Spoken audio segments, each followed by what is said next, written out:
Good evening, everyone. Thank you for joining us tonight. If you would please stand with me to recite the pledge of allegiance.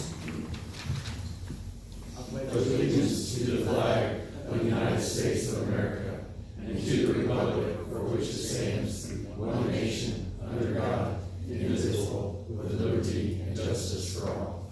Please be seated. Let's start out with the roll call. Alderman Smith. Present. Alderman Quinn. Alderman Schneider. Present. Alderman Saunders. Present. Alderman Simpson. Present. Alderman Osborne. Present. We have a quorum that we should proceed. First thing on the agenda will be to review the minutes of the March 5th, 2026 Board of Alderman meeting found tab 4. I believe the correction needs to be made on line 109. I was absent from the meeting. I'm sorry, Robin. Line 109. It's made a motion, but I wasn't present. Is that? Yeah.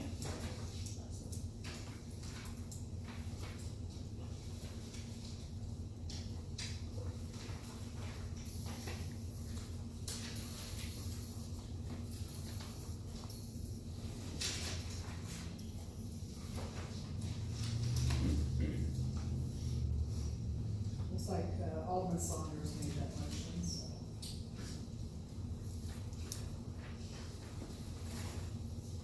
Okay, a motion to approve as corrected. I'll make that motion. We have a motion on the floor to approve the corrected meeting minutes from the, excuse me, March 5th, 2026 meeting. We have a second. I'll second it. We have a motion second on the floor. All in favor, please say aye. Aye. All opposed, say nay. Ayes have it, the motion carries. Okay, next up will be the mayor's report. The Missouri House of Representatives passed House Resolution 3303 honoring second grade teacher Jason Osborne for being named a regional finalist in the Missouri Teacher of the Year program. Congratulations, Jason. I think that's quite an accomplishment. Yes. In this day and age, I don't think teachers get enough recognition or respect, and so congratulations to you.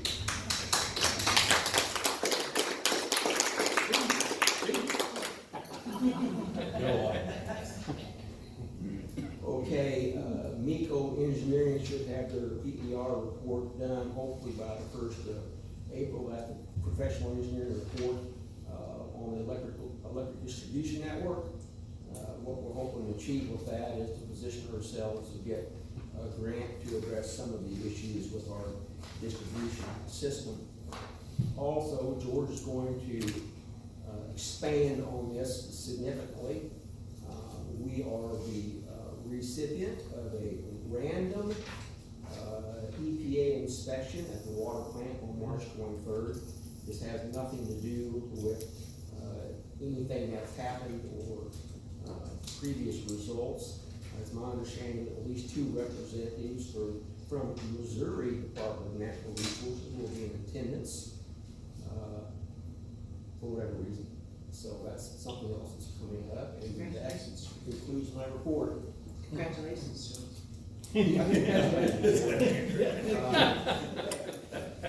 Okay, next thing we have on the agenda, folks, is the city clerk's report. First off, we are in our blackout phase right now with our software. We don't have BSNA to utilize, and they have taken all of our utility information to import it into BSNA. So if people are making payments, we are recording them. We've got, 2 systems set up at the counter, and they just won't see that reflected on their front desk account. There's just no way around it. We could disable front desk altogether, so they couldn't see anything, but I don't know if that's the right answer though. The 20th will be the ACH polls for probably about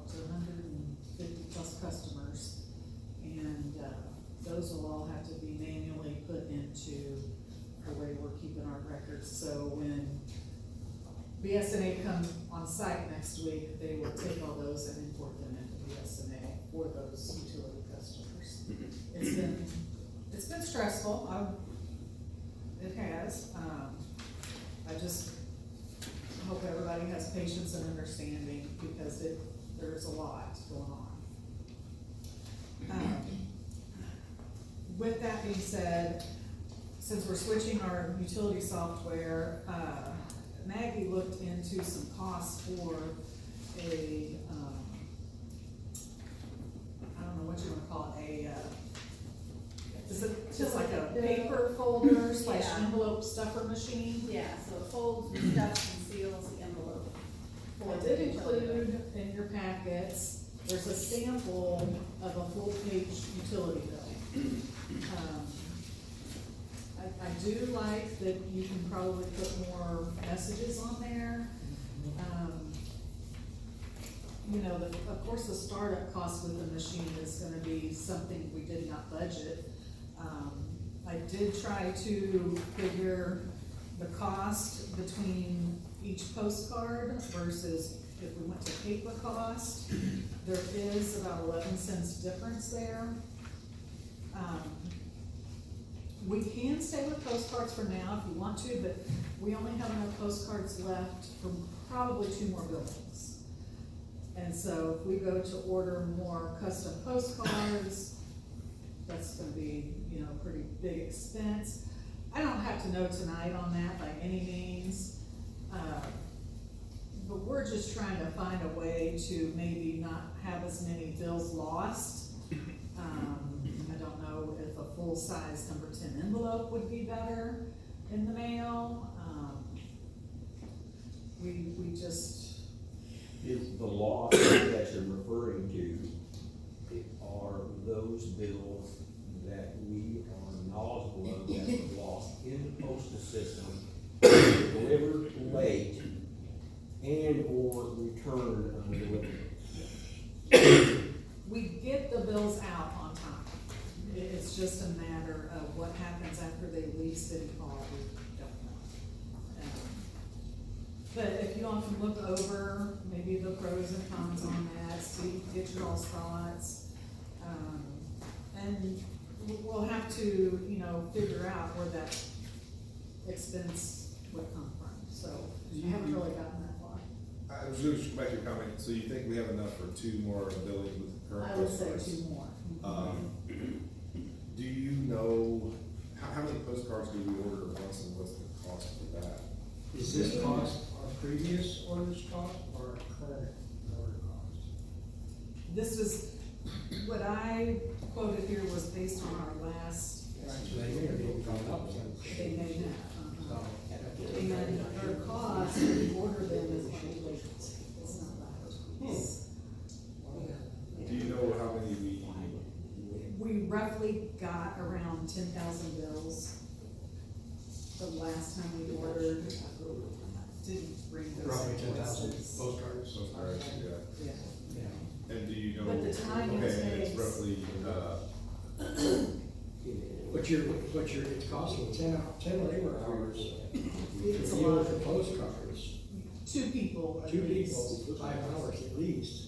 Those postcards come on a format where you have to take off waste on the postcards. Yeah, There's separate. 3/4 postcards on the piece of paper, you have to separate all of them, and then you have to go through each one of them to match them up with all the customers. But I'm hoping all that will change once we go with the SNA.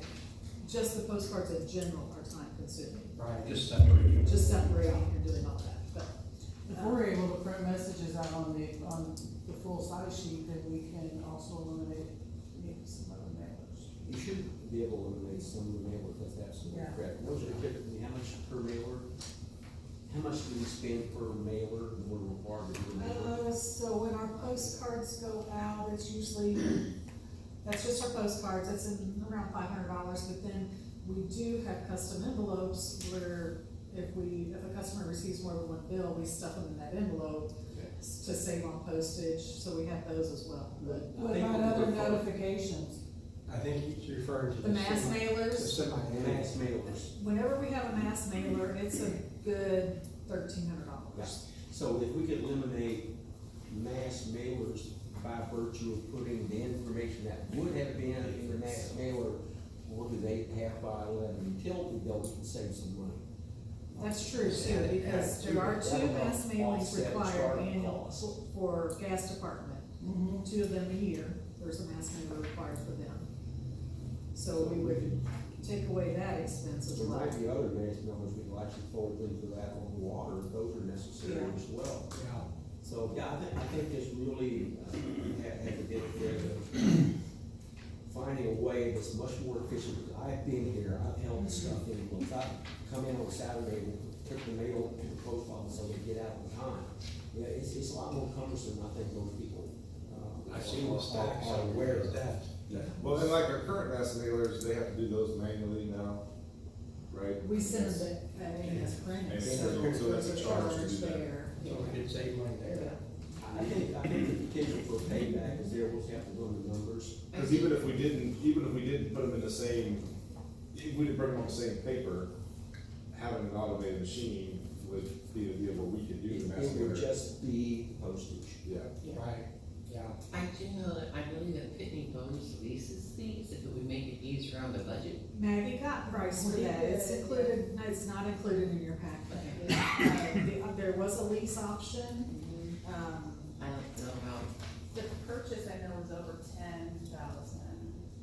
Yeah. And then the lease, the one that we were looking at, it was called a Relay 1000, which would have been perfect, but it's no longer in operation. So you'd have to go up to the Relay 2500, which is technically more than what we need, and, yeah. so it looks like if you leased it, it would be a 5-month lease at about $300 a month. 1,500. Or if you buy it outright, it is, $10,000 for that machine. yeah, I just thought it. Yeah, sort of something we can look at. Yeah, because we have a postage machine from Pitney Bowes, so we thought, let's go there and see what they can do for us. Okay. We can do some more research on that. What else do you have? I think too, if we did a full-size page for the bill, we could put a little picture on there with the average temperatures for that month too. I think they did mention that. Yeah, that way, you You know. could put like people- a graph on there or something. Then you could see, well, it was 10 below for 8 days out of the month or something, you know. Regarding the audit, got an email here from Darby from Wednesday. She's working to get it wrapped up, of course, but there's a little holdup right now since the library kind of separated from the city. The mayor did fill out a component survey, I guess you would call it. 6 pages of detailed questions. Yeah, and we returned that to her today. If that has to be part of our audit, it's gonna take a little bit longer. But with the way that first page read, I don't know that it's gonna need to be part of our audit. So, that's where we're at with that. And I think that's all I have. Okay. And I did hear that the process of getting the, switched over to the, direct deposit, was handled very efficiently in office, so. Cool. It's a good thing for you guys. Oh, I will be, publishing, actually I sent it today. I sent off the 6-month financial to the newspaper to publish. And I will be submitting our rough estimate of year end for FY '25 to the auditor's office. After we get our actual audit back, I will send that to them, but in the meantime, to comply with the deadlines, they'll be receiving that. So you'll be seeing that published. Anything else? All right, next on the agenda will be the city attorney's report. Only thing I have is that ordinance, which we'll get to, so other than that, no report. Okay. There are no authorized guest speakers of record. Next thing we have on the agenda will be the business, starting off with bill number 1. An ordinance authorizing and directing the mayor of the city of Monroe City, Missouri to sell certain real estate to JJS Modern Properties LLC. Find that on tab 9.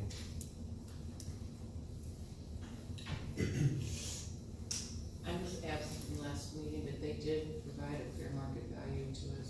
They provided an appraisal. The appraised value was $95,000. They offered $85,000. We countered with, the recommendation that we had on record from the Secretary of State's office, from the auditor's office, that suggested that, you do a fair market value appraisal, and that should be the amount that you, the minimum amount that you, would accept. Based on their recommendations, certainly not my area of expertise. And is this, it's about 6.1? 6.1 acres is Palace Stride. Generally, that is a property that borders, it's part of the industrial park, subdivision. It borders, Monroe and The Lake Village, Lake Park. Lake Park. Lake Park Drive. So let's get started. Bill number 1. An ordinance authorizing and directing the mayor of the city of Monroe City, Missouri to sell certain real estate to JJS Modern Property LLC. Be it ordained by the Board of Aldermen of the city of Monroe City, Missouri as follows. Section 1, the mayor of the city of Monroe City, Missouri hereby authorized and directed to enter into an agreement with JJS Modern Property LLC to sell the real estate in the city of Monroe City, Missouri described on the attached exhibit A for the sum of $95,000. Section 2, the mayor is authorized to take all steps necessary to consummate the sale of said real estate. Section 3, that this order shall be in full force and effect from and after the date of its passage. So, motion for first reading.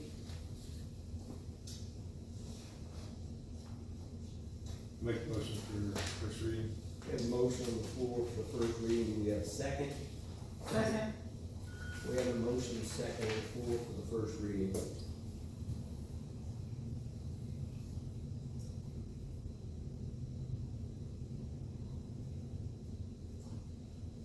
Second.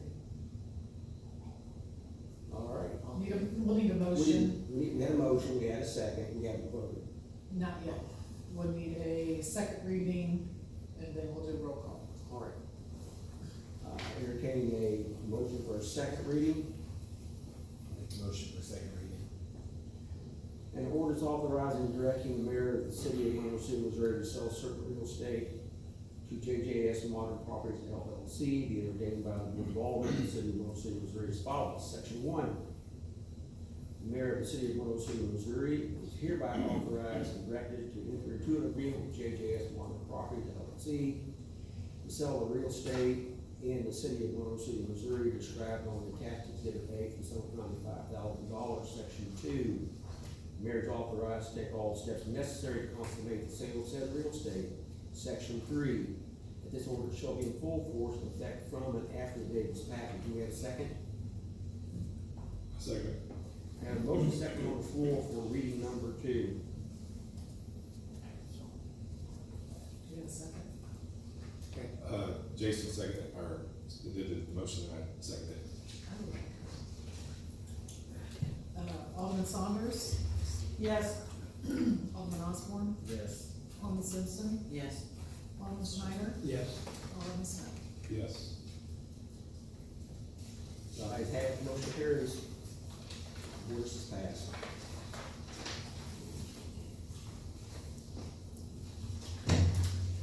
Okay, as you are aware, we have sent out the request for professional services.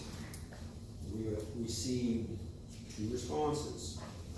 This is in relationship to having an agreement with a resource that will write the grant and administer the grant. Receive, this is relative to the CDBG grant that we have described as for demolition. This is to obtain grants to work on the demolition, that, I think the city's been working on this, for what, 5, 6 years, maybe a little longer, trying to get this going. So hopefully this will be the time that we make it happen. You'll have each of the aldermen receive a scoring sheet to score separately each of the two entities. There were a total of 22 or 23 individual companies that received a request to bid on this. We received 2. One from the Mark Twain Regional Council of Governments and one from a company called Jonesy LLC. What I have in front of me are the various scoring sheets.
Okay.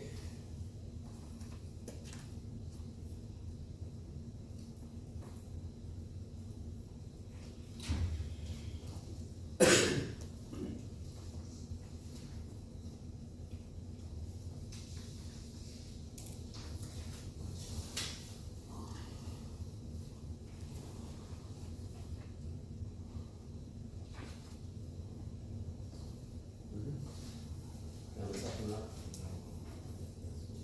Say it again.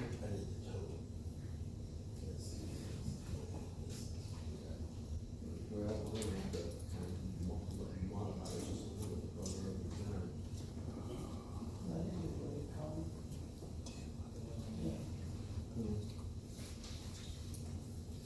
The way it should be,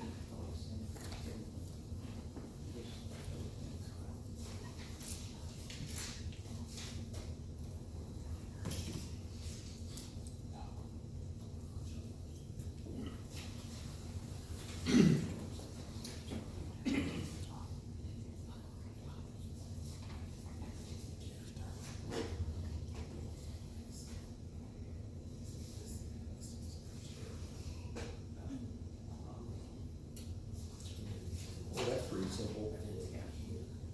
All right.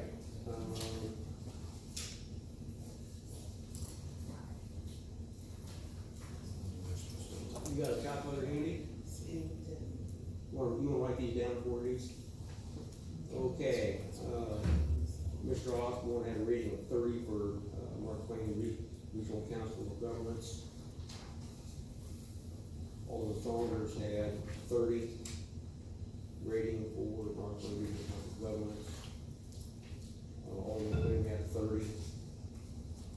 What alderman was Alderman that? Simpson had 30. Quinn. Quinn. And let me back up a second here. Osborne 30, Saunders 30, Quinn 30, Simpson 30, Snyder 30. This is on that sheet, there's 2, both of them are on the same sheet. What's that? Smith?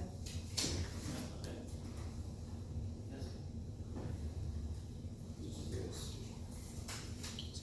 Grace. Is this yours, Greg? Yes, that's mine. That's Greg. All right. Did you correct it? Greg, 18 for council and 17 for town. Oh, okay, that's helpful, thank you. so Mark Twain, Regional Council of Governments for, Mr. Osborne was 30, sorry. Saunders was 30, Quinn was a 30, Simpson was a 30, Schneider was a 30, and Mr. Smith was 18. Now, let's do the other bidder, Jonesy. Osborne had a 27, Saunders had a 20, Quinn had a 22, Simpson had a 23, Schneider had a 20, and Mr. Smith had 18. 17. Oh, that's, yeah, I'm sorry, 17 on Jonesy.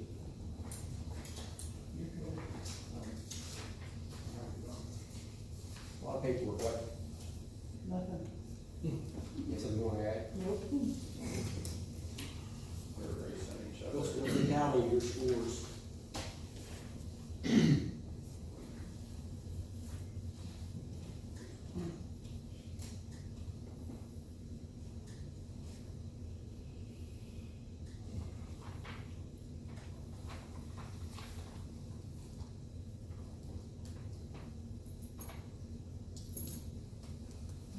Got a total for Markham Regional Council of Governments at 168, and Jonesy's at 122. Okay.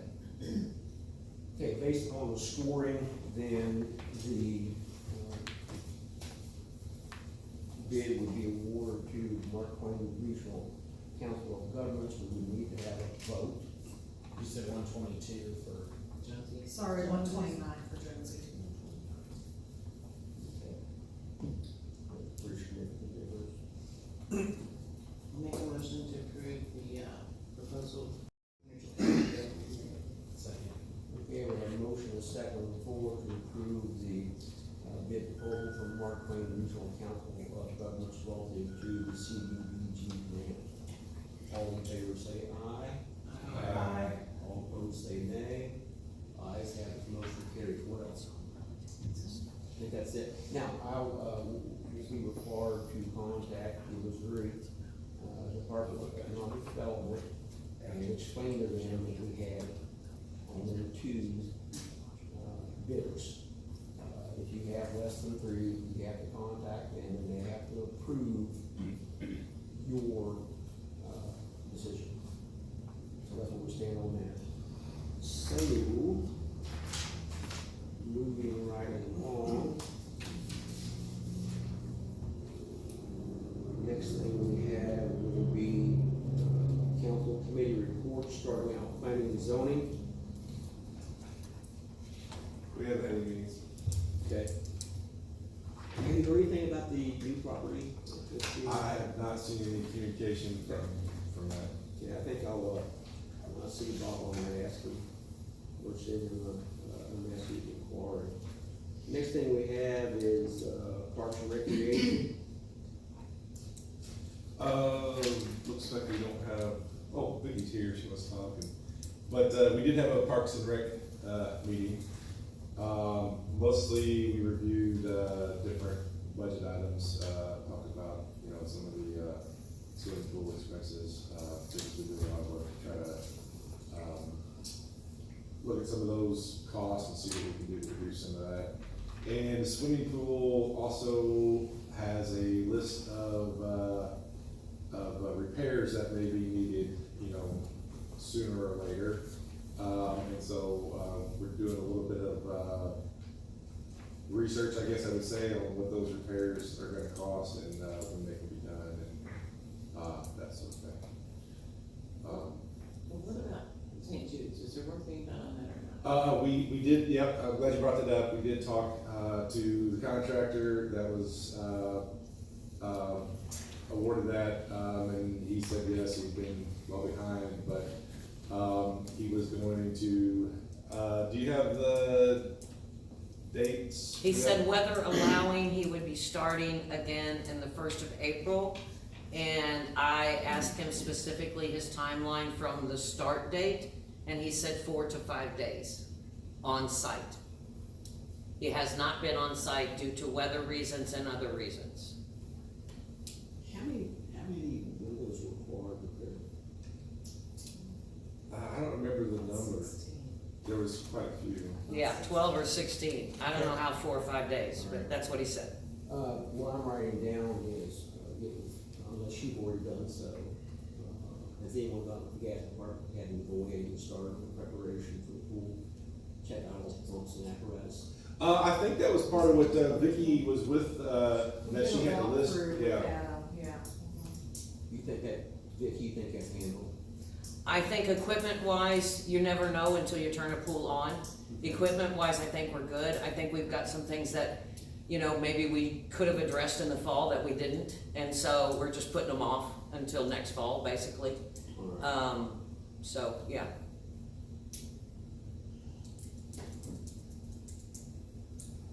Okay, last board meeting, we discussed,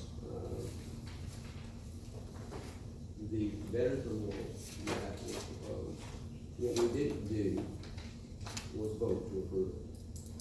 And so we need to do that. We need to go on record, so that is in the minutes, that the board approved the placement of the Veterans Monument within the St. Jude's Park. Now there's, I believe it's called flags. They're there right now, those small flags. They're kind of outlining where that area is at. That was done, so if anyone that had any, wanted to know about where that's going to be at, we'll be able to get a visual on that. So we need to get this in the minutes that the board did with that, the placement of that monument within St. Jude's Park. I'll make a motion to, for the placement of the memorial, Veterans Memorial Park. Okay, we have a motion on the floor to approve the placement of the proposed Veterans Memorial in St. Jude Park. We have a second. Second. We have a motion and a second on the floor to approve the placement of the Veterans Memorial in St. Jude Park. All in favor, please say aye. Aye. All opposed, say nay. Did we not vote on that before, because we were waiting on the grant? I don't know that we were 100% settled on exactly where it's be. There were a couple different places that were discussed where they might put it. And they were gonna go out there with, somebody and look. That can still be, I'm sure that they're very willing to making, whatever changes to what they want, but the motion carries. So thank you very much for that.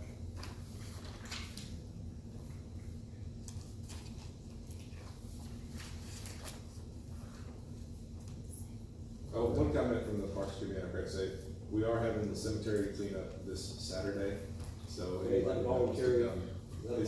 come- It's volunteer, and, don't remember the time, is it 9 o'clock? Nine. So, anyone that wants to come out and help with the cemetery cleanup this, Perfect day. should be a very nice day.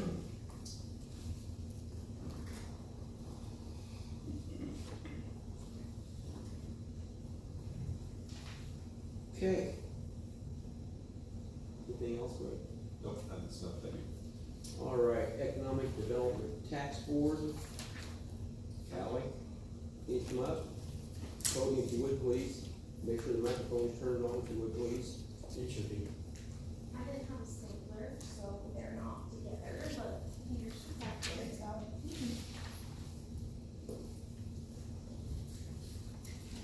So, and I'll get to the mic here, but annually, the tax board that you guys approved last April. What's passing that way? Oh, sorry, I just wanted to make sure. I did not locate my stapler earlier. Annually, we are required to provide an update to both the citizens and the council, so I will give you an update on what we've been doing. Hopefully it's all there. Alright. So, the Monroe City Economic Development Sales Tax Board, was originated, what, to determine who all was gonna be on the tax board and what that looked like, got your all's approval, et cetera. Voter approved in April 25. We're dedicated to fostering sustainable economic growth through smart tax policy, responsible fiscal planning, and community engagement. Our mission is to evaluate, inform, and advocate for strategies that promote business development, strengthen public service, and enhance quality of life for our town. I don't know if I ever got the chance to tell you this, but I was wildly impressed with our ability to pass an economic development sales tax on the first try. In fact, cities nationwide statewide, were watching our effort to see, what we were doing, how we were marketing, what the town halls looked like, because they're like, it doesn't pass on the first try, you're not gonna get that done. And I said, well, Monroe City's the show me city, so, we're gonna do it, and we did, and I am very, very proud of what we were able to do, and the group that came together, and citizens. I think, a lot of times with the economic development sales tax that's trying to be implemented in other communities, and rightfully so, but a lot of times it's like someone from the council or the local mayors and learns about it and they wanna do it. And you guys know yourselves how much a grassroots effort can really be impactful to the citizens and the voters. And the fact that, it was just some of us in the community, me, Lori, well, I guess, was she on the council at that time? Anyway, Lori, and, who else was it? It was, Sid, so many of us that were just working together to say, we see that our town needs this, and we want you to participate too, because we're willing to participate. And so it really was an eye-opening experience. I had cities, throughout northeast Missouri asking me, how did you do that? And can we copy your marketing strategy? And I say, yeah, if you're comfortable with about a 9-vote, lead, then I can try to teach you or help you. But, and it's just been great, the support from this group, as well as the citizens, and then now the tax board. I have information in here about what the sales tax is, just as a reminder, it's a 0.5% sales tax, not a property tax. We made sure to make that clear, and I think that's really great because that means the passers-by are participating too. The folks from the lake are participating, and the sales tax actually encompasses the school district, not just the city boundaries. And so we're getting some additional revenue from lake traffic and things like that. And we have several gas stations, a lot of gas stations for a small town, so revenues from those. Been very impressed with the dollars we've been able to accumulate thus far. Let's see here. There's some rules for what you can and can't use it for. The board meets monthly. We keep a copy of the statute in our binders, our very nicely made binders that I prepared for them to help keep them, aware and abreast of what to do, what not to do, what approves as an expense, how that all works. So as a reminder, the sales tax board consists of 9 members, 1 from each of the 3 counties that meet here in Monroe City, 2 from the school district, and 4 Monroe City citizens. And so there on that second page is the list of the current tax board. They do have staggering terms. I don't have the terms listed here, but they are listed on the website. We just kind of randomly dispersed, so they would then be staggered. And Tony DeGrave is the chair, Brad Bonner is the secretary and financial oversight, and I'm the vice chair. So that's the group that you guys so graciously approved, and a lot of these people were the ones that were on that original committee to try to get the tax passed. Don Shelton was a huge proponent. We just had so many people, Tony in town, that were like, oh yeah, this is something we need to do, and I'm ready to tell my friends and neighbors why. So it's been really great. Now that board when it was passed, several of us were like, well, we don't really need to meet yet because we won't start collecting dollars until October. And I was like, well, what if we meet and start information gathering, learning about the potential investments that we can make. And so if you've reviewed any of our agendas, you'll see there's always a presentation from somebody related to economic or community development, either request specific, hey, can you consider when you do have the funds flowing in helping us with this, or just information specific, because we're all learning about economic development too, and there's so many facets of economic development. And so we structure our meetings such that there's a presenter at the beginning that says, what can we do do for your town, or what do we think your town needs, or, hey, you reached out to us about how to improve marketing at the industrial park, here's 5 or 6 ways we think you could do that. We do that every month, along with our other regular business that we go through. And these meetings are open to the public. They're on the first Tuesday of every month at 5 o'clock here, upstairs. And so, some of the things, just high level, that we've been looking into. Again, we've only been collecting money since October, so we're not really in a great place to start saying, we wanna spend this and this and this. We really wanna hold it, see what the actual tax year, full year is gonna bring, and start making some calculated decisions after that. But we've researched, investment in business retention and expansion, meaning this piece of economic development that is looking at the companies that are existing here and that are, rooted in our communities and saying, how can we help you? Because I think I shared with several of you, a statistic is most of your new jobs in a rural community are gonna come from BR&E, from that, helping those existing businesses grow, thrive, prevent closure, enhance expansion, work on succession planning, all the things. And so we do have efforts going on in that arena from just some of our volunteers in town. But a concerted effort to maybe invest some dollars in helping these organizations know what's out there and available to them for expansion, or for business planning, even helping our smaller businesses, 1 to 2 employees, with financial planning. We are trying to look into a really good way to maybe put some dollars towards an effort that would include one-on-one visits with all of our businesses. So that's something we're considering. Business attraction. When people say economic development, most of the time they're like, well, we need a Wendy's, or why don't we have a XYZ, that Starbucks, I don't know, that we want in our community. So business attraction is important. It often is one of the more expensive things that sometimes you don't see an ROI on for several years.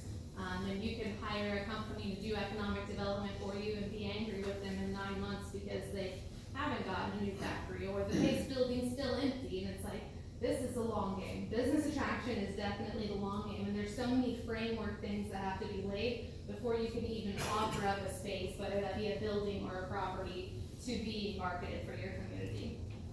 And so we have put that, actually, if I were to just Allie's ranking of what we're sort of working on at number 2, that we are working on in the community, is to focus on our industrial park area and start making some steps for preparing that to be more marketable. And so when our partners from the state say, hey, so-and-so company from so-and-so other state or other country is looking for a place to do this, this, and this, do you have a place to do that? We can be like, yes, we do, and it's had all these site studies done, and here we know about the labor market, and we can provide you this, and here's a nice little package, please pick us. Right now, we don't have that. But having that costs money, so we're considering making some investments in that arena. Visitor and prospective resident attraction is something we're looking at.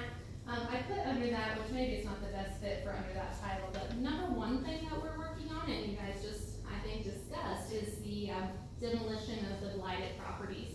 And as you may know, in the past, the city office, and to no discredit of their own, maybe hasn't quite had the dollars to make matching investments for grants like the CDBG that you talked about before. But those programs are really impactful and can bring a lot of state money to our town to help remove these properties that aren't looking so hot, right? And so you guys are hopefully working on selecting a company to make that application for us, but the tax board is fully prepared to pay for the match that it would take to do a demolition grant. And so we would have however many houses end up on the list. I'm picturing 20, 25, whatever that ends up looking like. And then 1 or 2 commercial properties even that might make the list. And we'll have more information on our Facebook page, and also a handout that goes out to the public so they can kind of understand what qualifies as a house that could be demoed, what does the homeowner have to pledge to do or not do, and how that works. But there is a little bit more information in here on the CDBG program.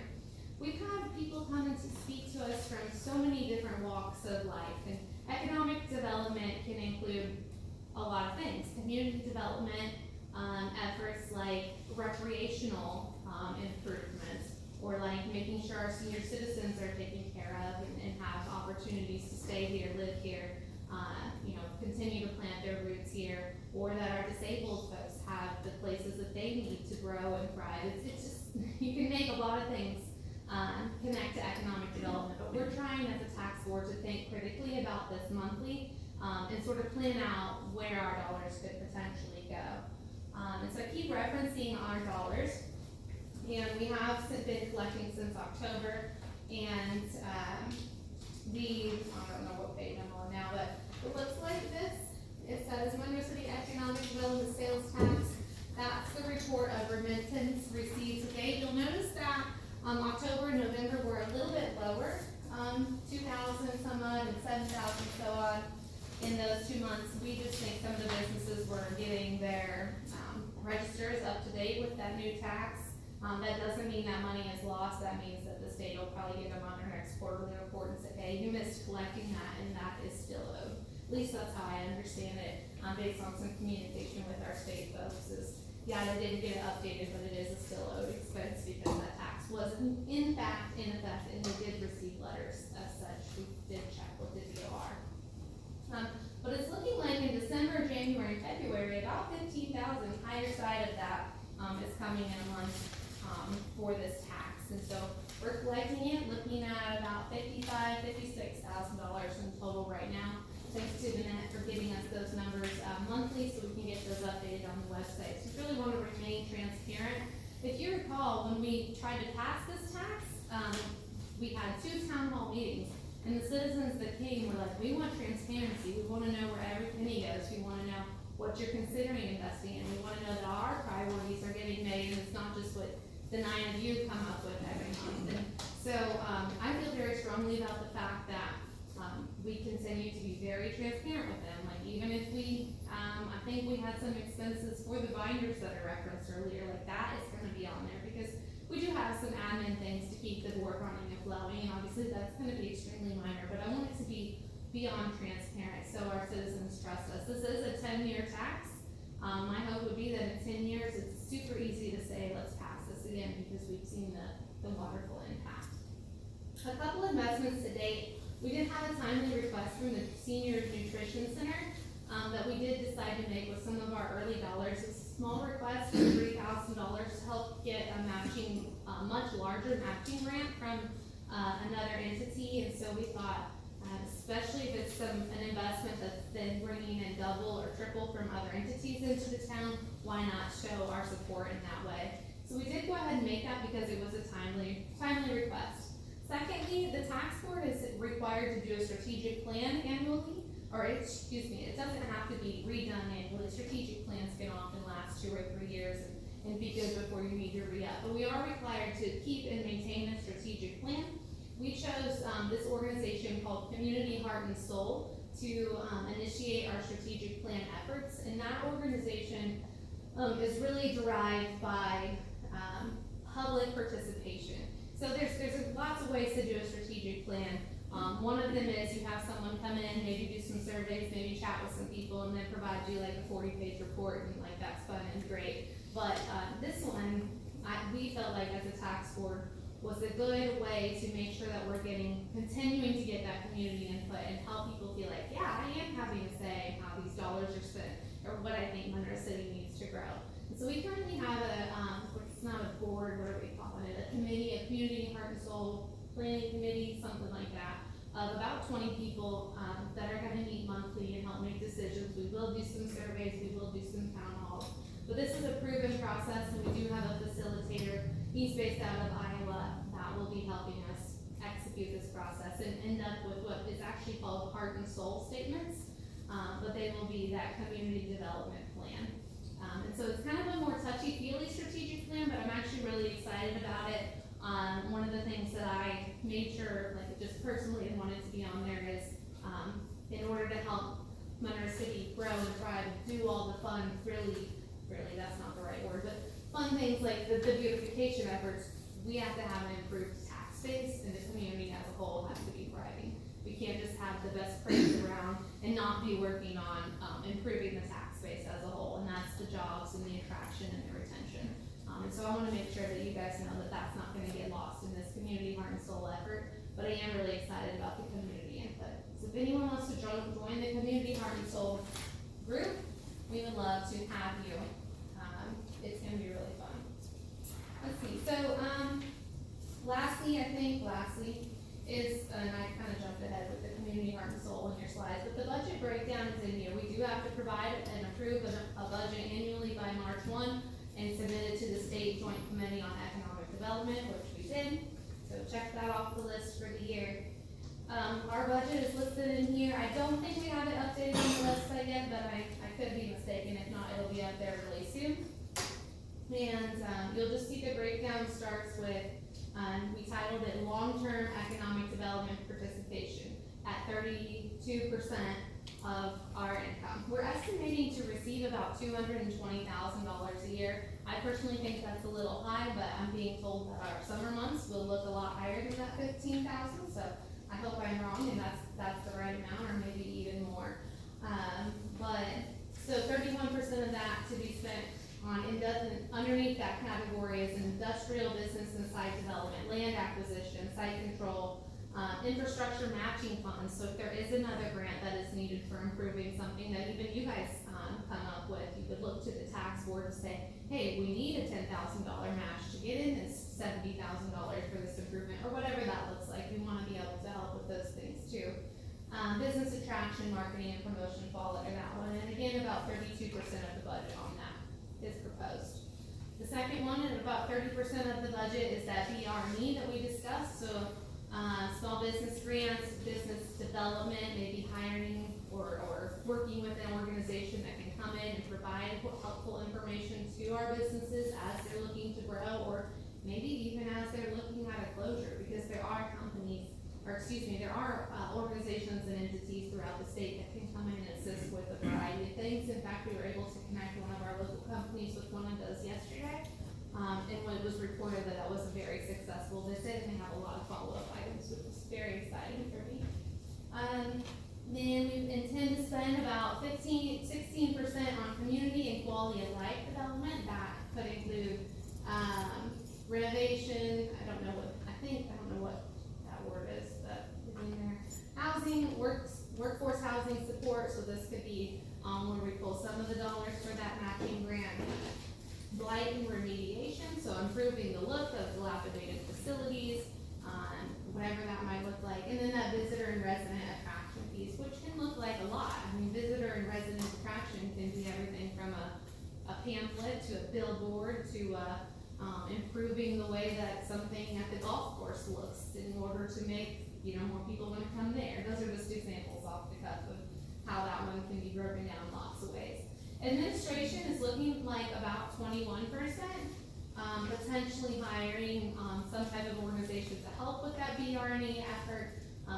Right now, it's kind of been Tony DeGray and myself, mostly as volunteers, sort of like making all of this happen and doing the annual report and doing the monthly meetings and organizing the speakers, which we're happy to do, but we do also have day jobs. So maybe in the future looking at some assistance with that sort of thing. And other economic development priorities and programs. So a little bit of dollars are scheduled to potentially go there. But again, as each check is cut, it'll be updated on our website. And then finally, we will be meeting, we are still required to meet once a year via a town hall. We had one last Monday on the 2nd of March. Had several citizens attend, went over something similar to this, had a few questions and some great feedback. But we do want to take it one step further, and we do intend to have 2 of these a year. And I don't think I put in the fall date, October something, but just make sure you follow our Facebook page and our website to attend that next town hall, which we will have more updates because we'll have more money and more projects and priorities coming to the forefront.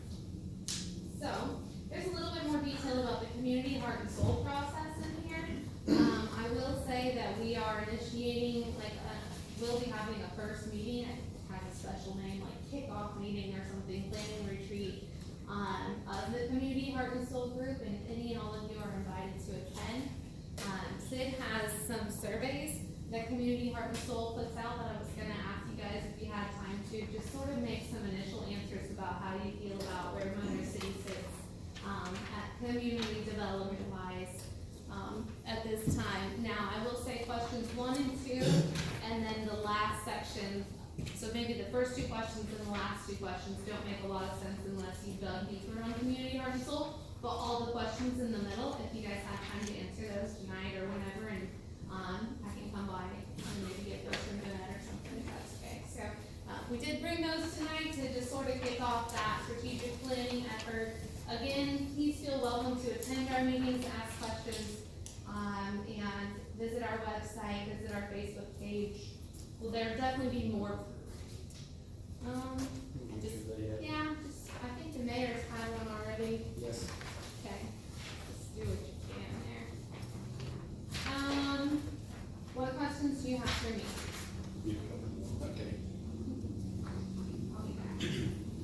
Having attended virtually all of the meetings, I can tell you that it's very encouraging. Each of the individuals that serve on the Economic Sales Tax Board are non-compensated, no compensation. They're freely giving of their time and energy. And I've been to their meetings. There's some very exciting stuff they talk about. One of the things that I find very interesting is potential future options on the land that is east of the current industrial park. Right now, there's roughly 12 acres more or less left in the industrial park that we could utilize for something, some business activity. There may be a small acreage associated with the area adjacent and west of the industrial park substation, but it's not a very large area. But it might accommodate some small entity. So the potential future option on the Rawls County portion that extends east is very exciting. Potential to address the blight, to address properties that need to be removed, demolished. It's certainly going to improve visually what people see when they come to our city. And I want to thank you and every member of the board for your participation, for your passion, for your energy. Thank you very much. Thank you. We love our town, so we appreciate your time, and we'll plan to do this annually. We have to do this annually, but I also wanted to and enjoy it, and hope you guys did too. If you ever need us more than that, have more questions, obviously Lori's usually here to provide a high-level update as our ex officio board member. But if you ever want to hear from me again, or maybe Tony speaks a little better, just let us know. Thank you, Alan, so Thank much. you, We Alan. appreciate your report. Administration Committee? Okay, did you hear minutes in your packet, and I apologize to Aiden for butchering her name on the minutes.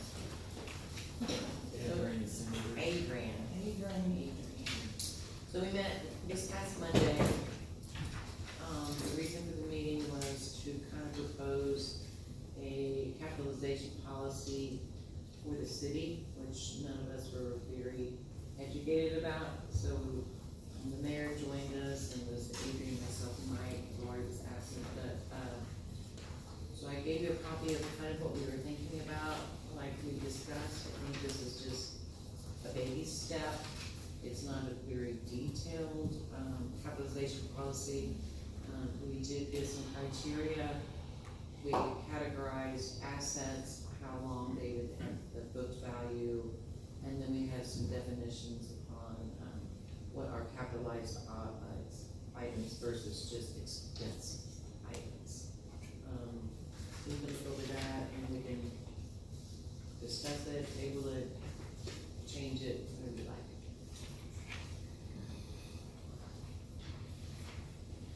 I would, certainly your call, and the board's call, but I would encourage us to take this document, take it back, look over it, study it. Jeanette, you have a copy of it. You might bounce this off on some other individuals to see if they feel like seen several other,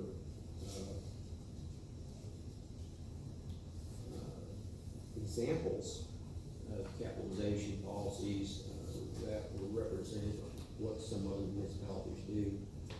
And I guess you have to choose your poison, but I think the simpler it is, the easier it will be, to implement and as well manage. So with that, Madam Chairman, we'll have, we can put this aside for tonight, have members review it and come back with their thoughts at the next meeting, or if they decide, have an additional, committee meeting for administration. Anything else? No, thank you. All right, thank you very much for the report. Operations, Nothing this time. okay? Board of Adjustments, nothing I'm aware of. Anything from the nuisance chief? No, sir. Okay, thank you. All right, we're going to move right along to department reports. First up will be the police department.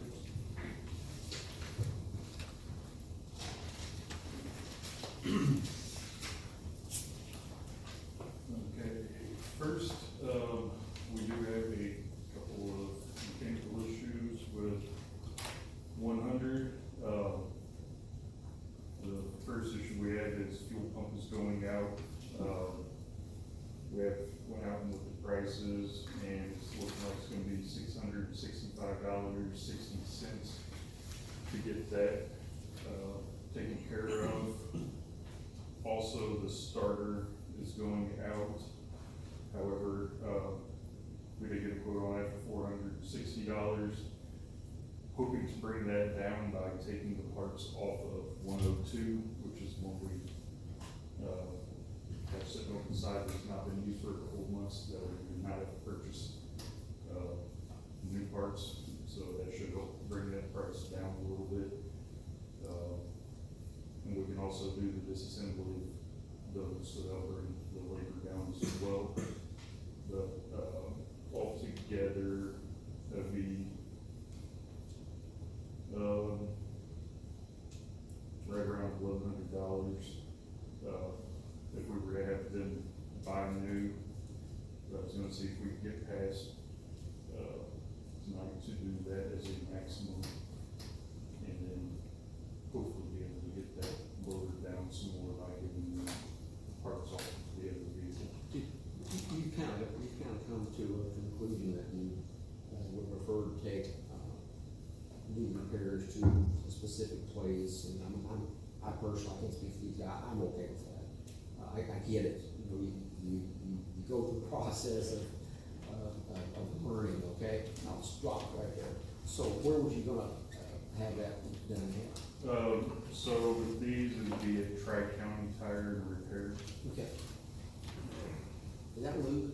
Yes. Okay, I have a tough time remembering that, thank you. Okay, anything else you got on your sheet? That's it for the repairs. Okay, we need to have a motion to approve the expenditure of, let's go ahead and bump up to 1,400. Get this number 100 repaired. We've already got one down, set. I don't know what we have. So is the starter also on 100? Yes. 100 is the, well, I take that back, we have the Can-Am vehicle, which is still fine, but 102, 100, they're both the same make, year, model, so we can, what we're doing is we're salvaging parts off of Right. the one that is essentially different up from the scrap at this point, and you're using it to repair the new one. I make a motion then that we approve the, repairs for the starter and the, what was the other part? Fuel Fuel pump. pump. We'll start with fuel pump. Okay, we have a motion on the floor to approve the expenditures to repair the, vehicle number 100. We have a second? Second. We have a motion, a second, and a third to approve the purchase, or excuse me, approve the repair of vehicle number 100 out of Tri-County Repair. All in favor, say aye. All opposed, say nay. Ayes have it, the motion carries. You got approval, chief? Oh, okay. The second thing I have is, we did go out for, pest control down at the humane shelter. That is something we're gonna have to, implement. We did get with Point Pest Control. They have actually negotiated down to $20 per month to, do the entire grounds of the animal shelter down there. So I'd like to see if we could get that passed, go ahead and, go with them, and then we'd be able to get that contract over to you. It sounds very, very inexpensive. It's a lot more than I thought it was gonna be. Yes, they did get some, they were trying to get it for us for free through donations, however, that's not able to be done, but they were able to get it down to $20 a month. Okay, so, I entertain a motion to approve the, is that like a contract we got in, like a one-year contract or something? Yes, it is a one-year contract. Okay, so, we need approval from the board to enter into a one-year contract with Point Pest Control at a estimated cost of $20 per month. I'll make that motion. We have a motion on the floor to approve entering into a contract with Point Pest Control, for, pest control maintenance at the humane shelter, estimated $20 per month, one-year contract. We have a second. I'll second it. I have a motion second on the floor, say aye. Aye. All opposed say nay. The ayes have the motion carries. You got approval, chief? I appreciate it. All right. You pass it down to, city clerk, and we'll put that in the system, get it signed, get it approved, and get that issued, if that's okay with you. We did look into, some additional ways of finishing out the humane shelter, to get it back up and going. I know last time there was, approximately a $7,000 project to get that done. However, we have, talked to some contractors and believe we found a way to get that down significantly. I don't have official numbers yet, but we're hoping to look around $1,200 to $1,400 for that. And that would have us completely back up and running. So hopefully I'll be able to have all those numbers for you by the next meeting. Okay. And lastly, I do have, was able to locate 2 different grants that as is right now, we possibly, could apply for and get. This will take a motion through the council for a memorandum of agreement on one, and then a resolution by the other. We're still awaiting, some more information to be able to, get that in front of you all. As soon as I get that, I'll get information from John, so he can get everything checked over and then sent to you all. Are they related to the dog pound, humane shelter? the No, grant? so this would be for equipment, possibly up to 100,000 for new vehicles. That would be nice. Also to possibly help fund up to 25% of your salary of overtime. And then salary and benefit reimbursements, that is also another possibility. So, I'm really hoping that we can get into this. Well, I know we'll be glad to help you where we can. Is that state, federal, or something else? One would be through state, the other would be through federal. Okay. I'm sorry, what's the second one, Drew? And the state ones. Yeah, one state, one federal. Okay. So I'm hoping that we get information on all that, sometime midweek this upcoming week. That's great. And as soon as we do, like I said, we'll get all the information put together and sent over so that we all can review it and go from there. Sounds great. Other than that, that's all I have unless anybody has any questions. Thanks, Chief, appreciate it very much. Good work on trying to find some money, that's nice. Okay, let's see, I'm sorry, water.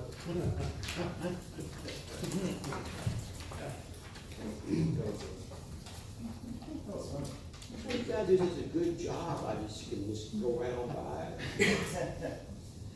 All right. Okay, that might have been a bit much.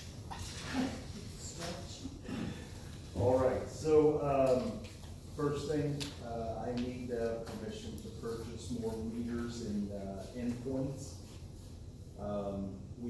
This winter was kind of hard on, the meters with freezing, had quite a few of them freeze and break, had to get them replaced. So they're about, $270 a pair.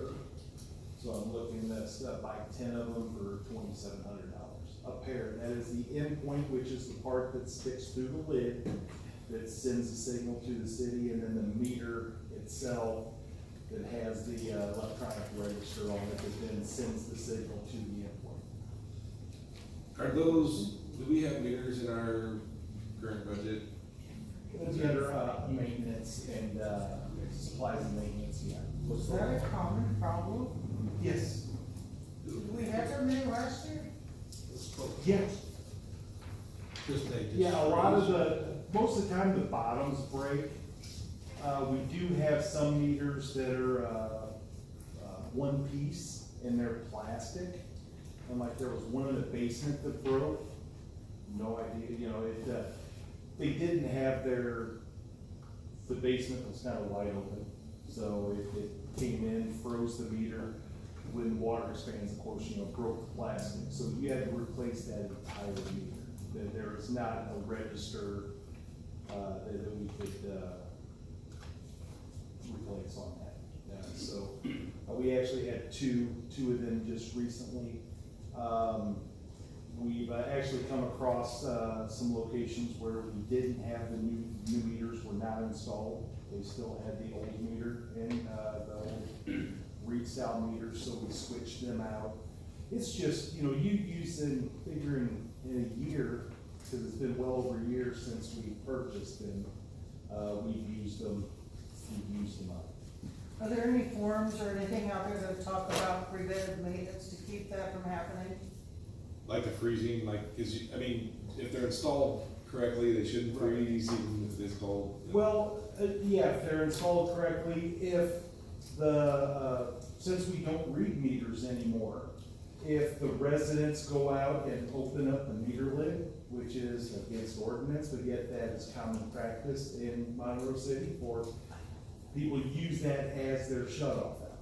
They'll go out there, they'll flip it open, shut it off, they don't close it all the way, air gets through.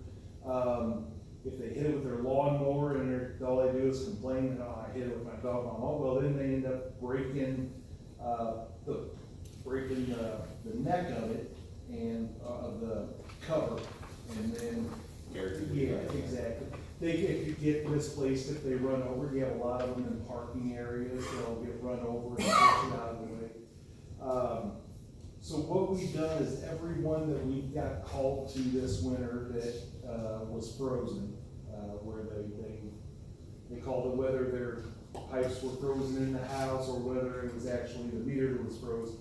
I think there was only one, maybe two meters that we actually got called to that was froze, but I bought insulators. They were about $25 a piece, and I bought, a sleeve of them, so they're about that thick, and the stack was about that tall. I think there was 15 or 20.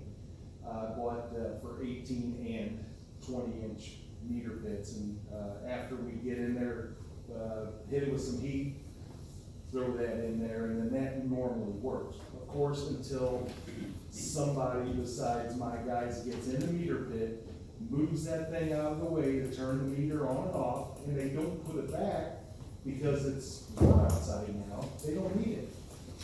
And it's gonna drop to zero again, it's gonna freeze. Well, I think we could sit here and beat this up for about an hour, and we have any accomplishments, so what I'd like to do is go ahead and move on. You asked for endpoints, how many are you planning on buying?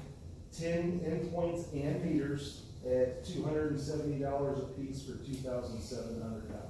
And this is currently in your budget? It is in the distribution budget under either supplies and maintenance, or, there's a couple different line items that it can actually go to. Bottom line, it's in the budget. Yes. Good enough. So, what else do you need from us as far as approvals? I don't know, let me move down my list here, sir.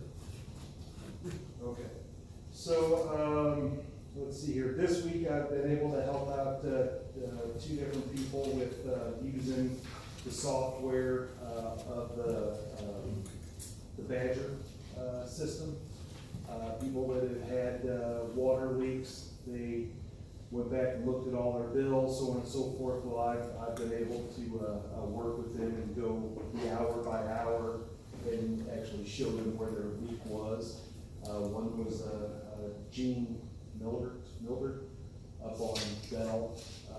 He had one. Millard, Gene Millard? Yeah, Okay.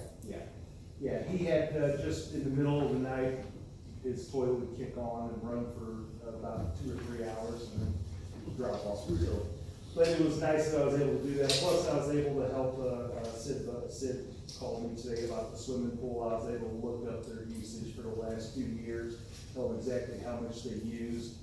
I can even tell you by day how much they used, but by week, it's really gonna help, I think, for what they will need. Okay, I was able to produce all that, and that is able to be done, you know, City Hall has that. Right, You know, yeah, they didn't do ask that us for all also, that, yeah. they were just asking other stuff, so. The EPA inspection, as Mr. Mayor mentioned, the EPA inspection will be here, Monday, starts about noon. I've sent him almost everything he's asked for. He then responded back to me and said that instead of being a 2-day inspection, he said it's most likely 1 day, and he said we might have to stick around until 5. But offering to any of you guys, if you wish to come, if somebody wants to come, I just kind of need to know in advance to make sure I have a chair for you. It's gonna be him going through a lot of stuff, taking tours of the plant, taking tours of the distribution system, me answering a lot of questions. What days is that? That's Monday, the 23rd. They don't need a sacrificial lamb. I would definitely get no takers if I said that, sir, so I'm not putting that out. Let's stay here. Yes. So you need, approval for the, I'm sorry. I'll come back on that, because there is one more thing I'm needing your approval on. So, About this fluoride thing he did, I'm sorry? the fluoride something. I'm moving that direction. Oh, I'm sorry. Okay. I talked with, the operator as well as the, manager for Cannon Water District today. Situation is, there's 2 customers we have that actually are on the other side of Cannon Water Meter's meter. So we sell them water, goes through their meter, then goes down here to the Caros home, and then to Quinn's on 24 in between here and South Lake.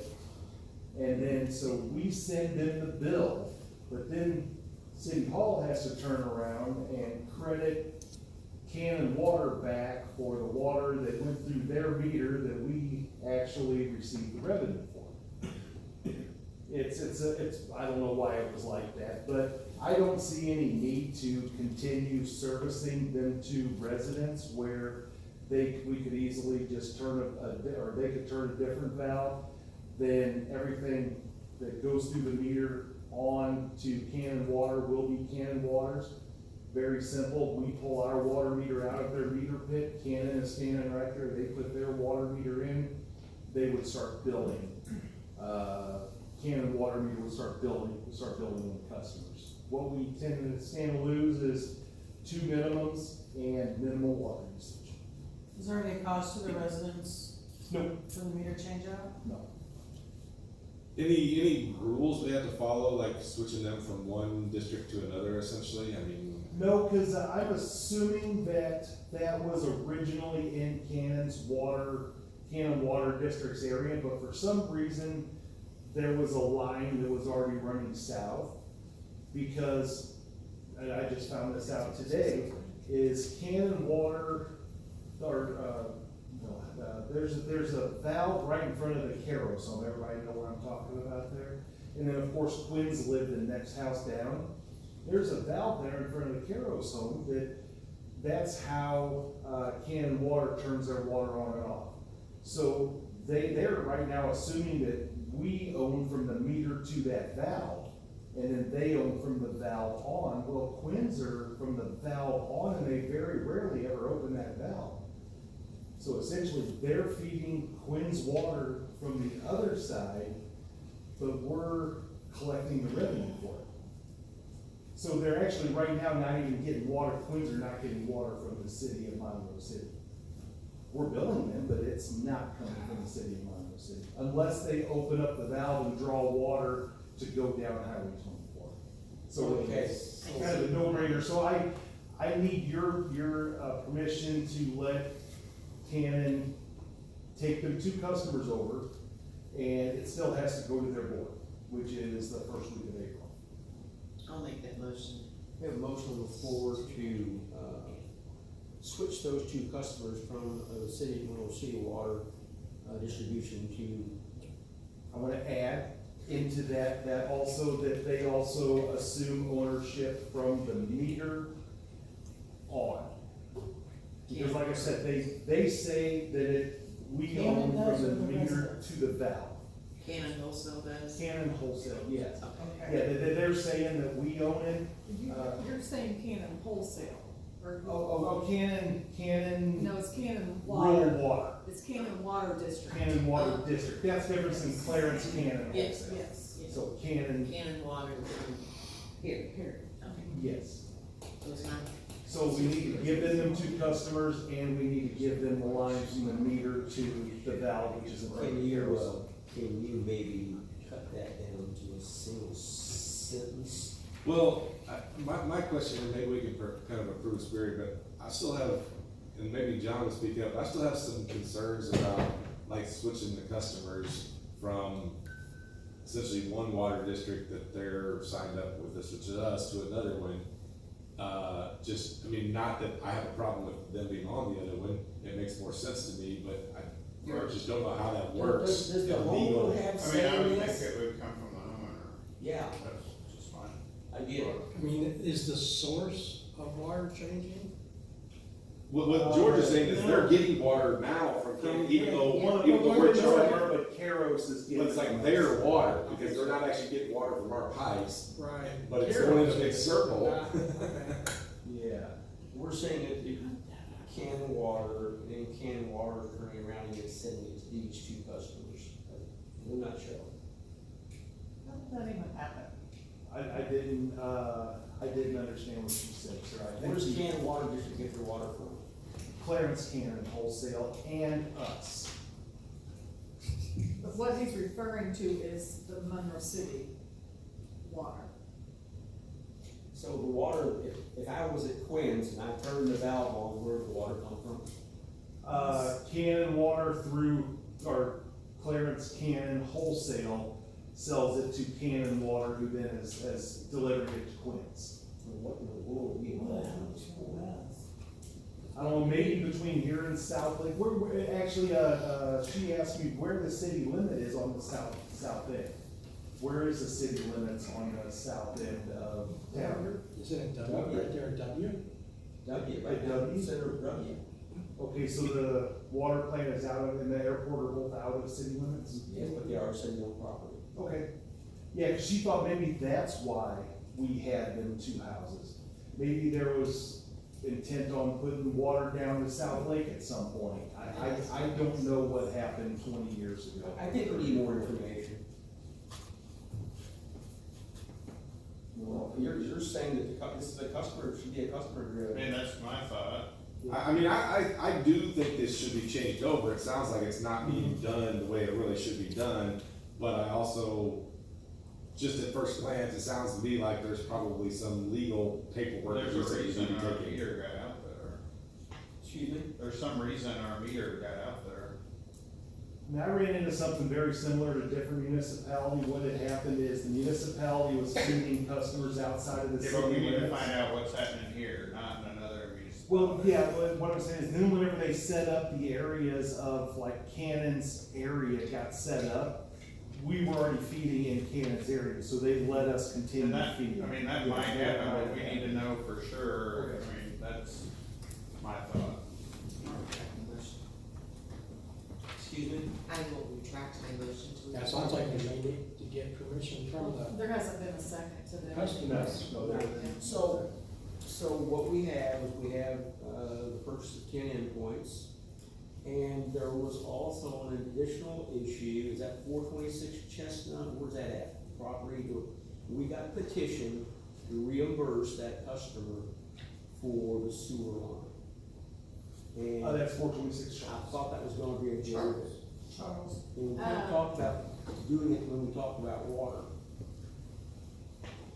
We did, right. What was the total, do you remember?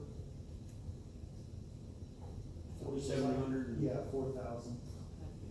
You don't have that with you? I could. I promised him I was gonna be on the agenda tonight. They have a water Sorry. leak. and we The charge city of them. Monroe, I'm sorry, what? I said, they have a water leak and we charge them. This is sewer tap. When the new sewer line was installed, the contractor failed to connect this customer to the new sewer line. Do we know who that contractor was, or I mean, do we have a file on that somewhere? There's actually, videos somewhere, if we wanna go to all that trouble, but we're talking about something that happened how many years ago, 10, 12? Yeah, and. You know, the statute of limitations ain't gonna start running until it's capable of ascertainment, that's why I'm asking. What do you So if do? you bury it under the ground and ignore it, and nobody knows, then there could still be remedies there to get some money back. And with those projects, that like is a grant, or there's some of those where like some of that money's like actually held somewhere for some of those kind of things? Sometimes, but I bet. I mean, it's probably been long enough, it's wrong, but that's also a possibility sometimes. Can we use that $65,000 that's in that one fund? No, sewer, I mean, it's related to the sewer plant, Could someone tell but me? not collection, I'm sorry, go ahead. I still don't know. They didn't drop It didn't tap into that. So it You know, when we put new sewer lines in, several years ago, we did all that street digging up. This house did not get reconnected to the sewer main. George explained a little bit more of it last time, in that the reason they didn't find out until now is, one, the house was empty for a long time. And then two, with the new gravel and stuff they put back in, it actually kind of drained out into a gravel field instead of, so they didn't realize that it wasn't functioning correctly because there was enough slow seepage for it not to. And so there's damage somewhere? Well, the house is in use now, and their sewer line was plugged, they thought. When they had a contractor come in and, do their work on the sewer, and they get out to the end, and they're plugged at the end, they eventually had the city come in and dig up the street, and when they dig up the street, they find that it was never connected back to the new sewer main when the repairs were done, a long It time was ago. his contractor that did all the digging. So we're paying. A contractor that they would have hired. Yes. Yeah, the contractor at 426. It's not the first time So- it's happened either. It is, yes. I contacted Terry Osborne to try to get some historical understanding of what happened. And what his explanation was, he was involved with this at the time, is that when the contractor came to a property that was not occupied, and or there was an empty lot that had a sewer line going to the old sewer, they didn't connect them. Why not? Well, part of the more explanation to that is with the old sewer system, what they found were there were a lot of abandoned connections to the old sewer. And you can't really leave those in place because if you do, the sewer leaches back out of the sewer, which is the whole, and plus leaks come in. So there were abandoned lines. Houses may have changed their sewer at one time, a new house was built in a different spot, and they ran the line different. So it wasn't quite as simple as like, hey, no one's using this right now, we won't, but they made some efforts to ascertain if ones weren't an actual in-use sewer versus an old abandoned one, and they didn't always hook them back up.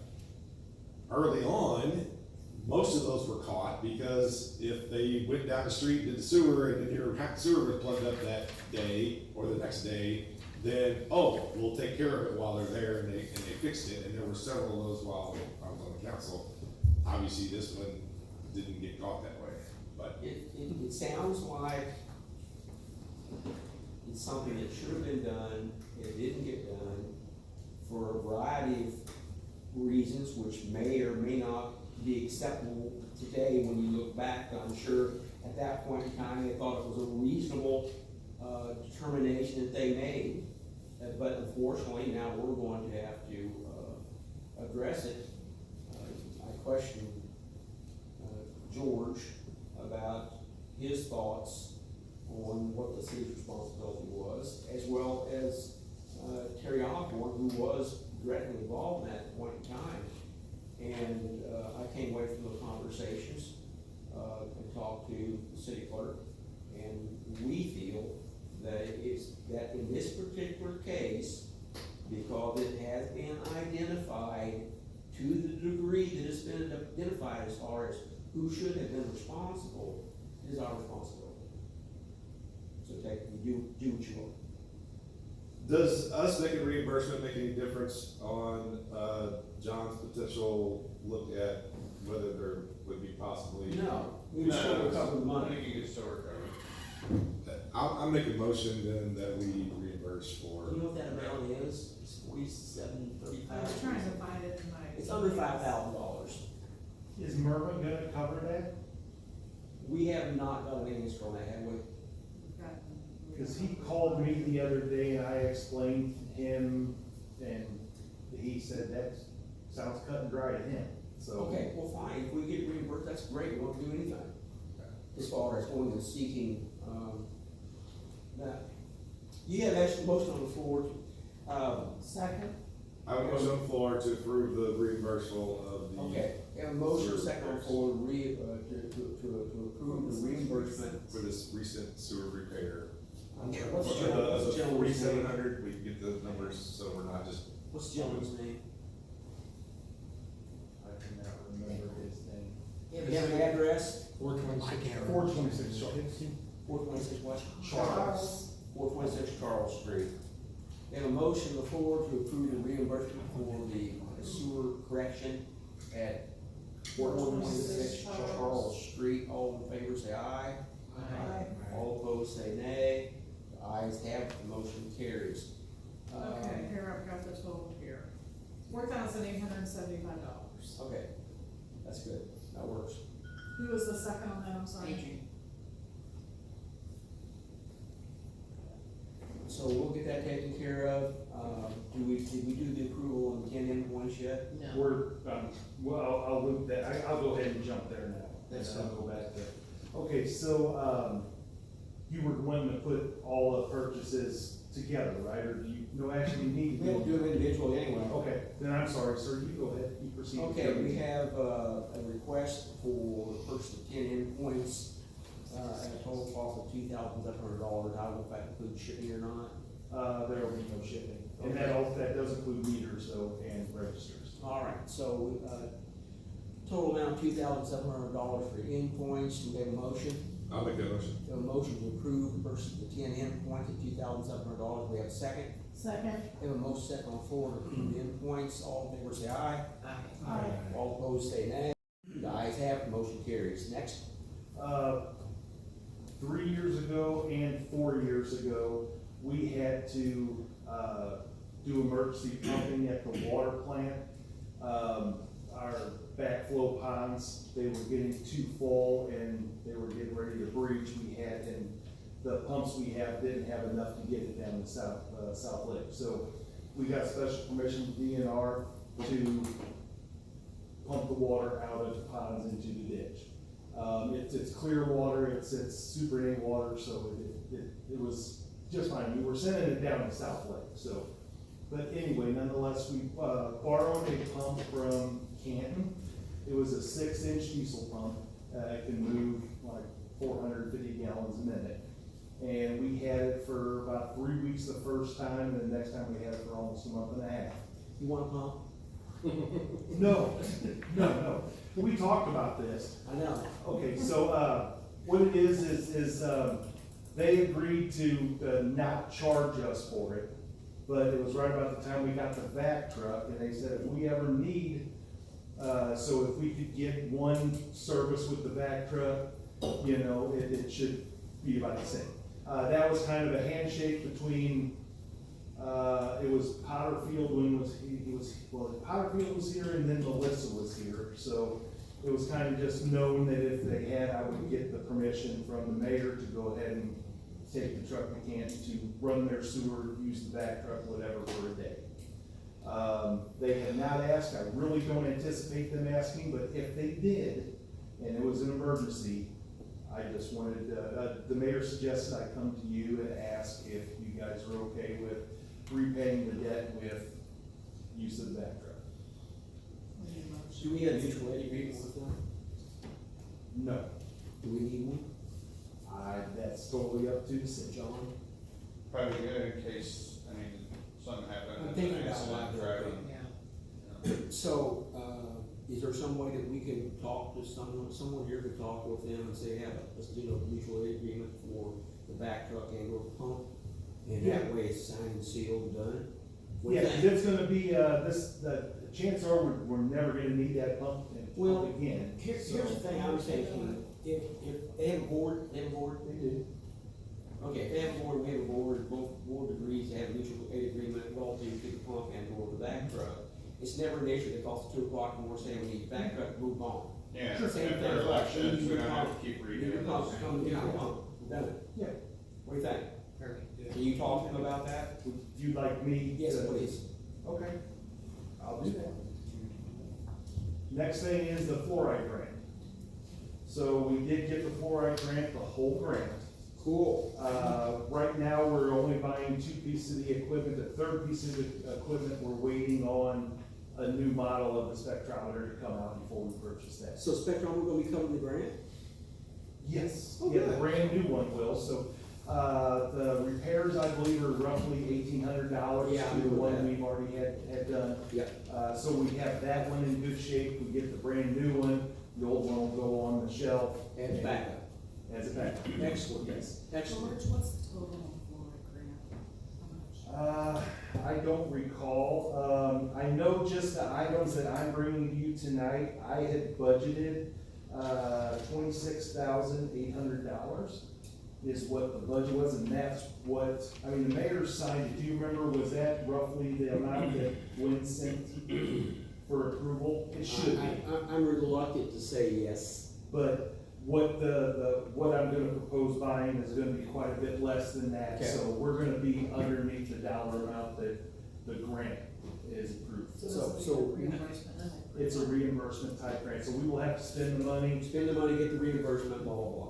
Got it. Yes. Okay. What do Okay, you there need? were 2 fluoride analyzers. I'd like if you guys should have that in your packet there. The one from Hydrokinetics with the 2 add-ons comes to a total of $14,889. Then there will be shipping on top of that. What was the total, I'm sorry? $14,889. And that's plus shipping, or then plus shipping on top of that, and I can't tell you what shipping is gonna be. The second bid was from High, and it was for $33,261.50. For the same So that's a lot more than, Then Hydrokinetics. yeah. So I'm gonna suggest we go with the Hydrokinetics one. I'll make that motion. Then there were 2 pumps, that we also, bid out that are be covered underneath this grant. Brooks and Associates was $6,400, then shipping will be added on to that. And I budgeted, on just this line item, I budgeted $6,800, so we're still $400 below that. And on the fluoride analyzer, I budgeted $20,000, and it's coming in under 15, so just, so I'm gonna suggest we, approve the Brooks and Associates bid of $6,400 and not approve the Core and Main bid of $8,407.58. I'll make a motion to approve the Brooks and Associates bid of $6,400 and the Hydrokinetics bid of $14,880. I'll Plus second shipping. that. Plus shipping. We have a motion and a second to approve Brooks and Associates. Brooks Associates in the amount of $6,400 and Hydro Connect in the amount of $1,489. Fourteen. No, $14,889. Plus Got it? shipping. All in favor say aye. Aye. All opposed say nay. Was there a second? Yes, I second it. Okay. Did you all look Purchase Oh, there's so many things. Well, that's- I think I can move forward next, just gonna talk tomorrow. But who made the motion? Robin did. Robin did, and you I seconded seconded it. it. I got that. Okay, motion passes, so. The flushing's going great, we're getting close to being done, we'll have our, quarterly TTA gym sample done by the end of the month and Good. set in the DNR.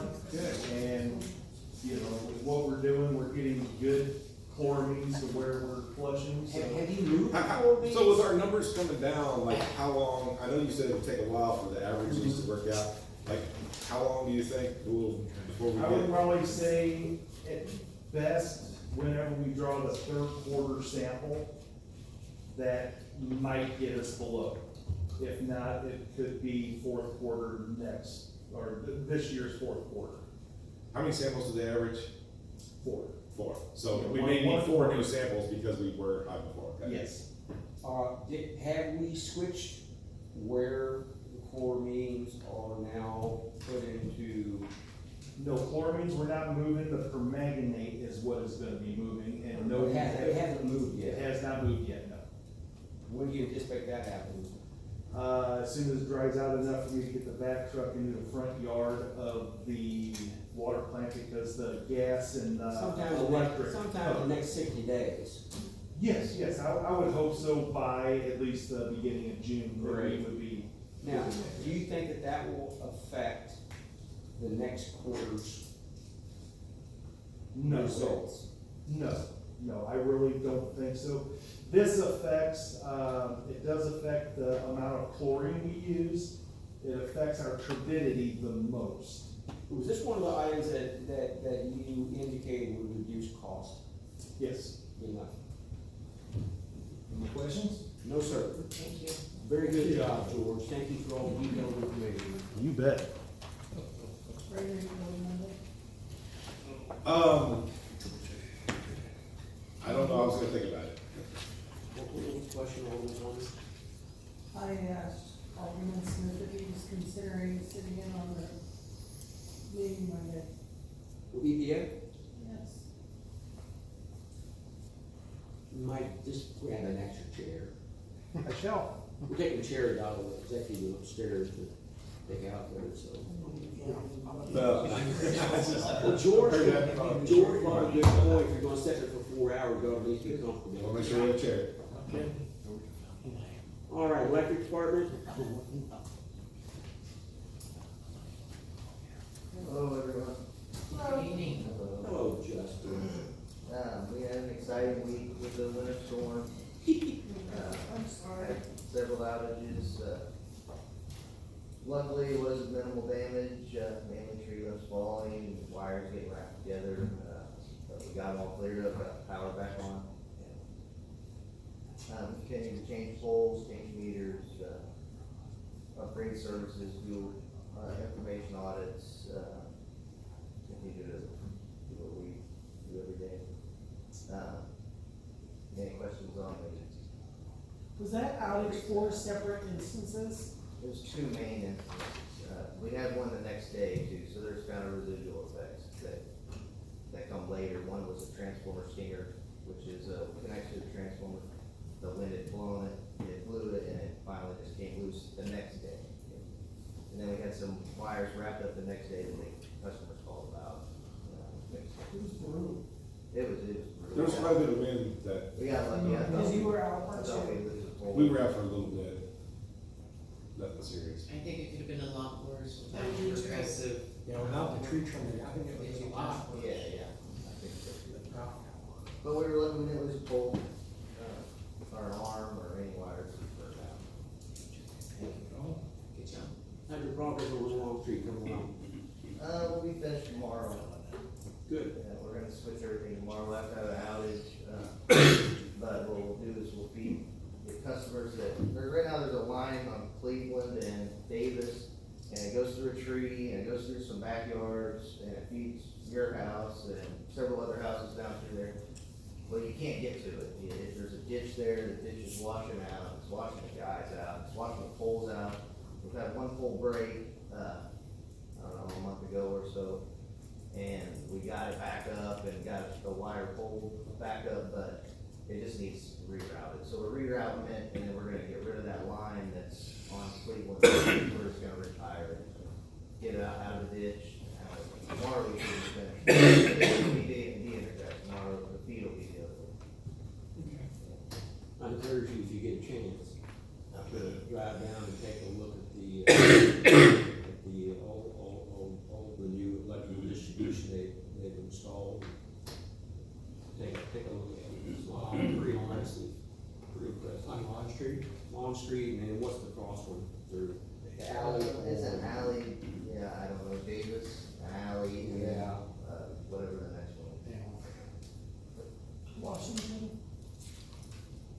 Yeah, somewhere in that. But yeah, the line feeds down that alley, feeds your house, so you're gonna have a power outage tomorrow at 8:30, 9 o'clock. It's actually, Oh. that alley right by. I'm not around yours tomorrow morning. Okay. It goes, I'll let everybody know. Okay. So it should be less than an hour, and we'll have everything switched. Cool. Thanks, Justin. Well, making improvements as they go, it's a good thing, it's gonna help us in the future. This is just informational, it's something I think we should do, it's not budgeted, it's just an idea that I thought about when I first got here. This is a testing company, it tests your meters, mainly your commercial and industrial meters that are CT rated, which is, if a customer's too big, they have too many amps of power, you can't just use a regular meter, you have to use a current transformer, which reduces the amperage to a readable level into a meter, but it has a multiplier. So the nanos are the multipliers, you take the reading kilowatt hours, you multiply it by a certain number, and then that's what your kilowatt usage is. But, we have over 70 of these out there because of our commercial and industrial.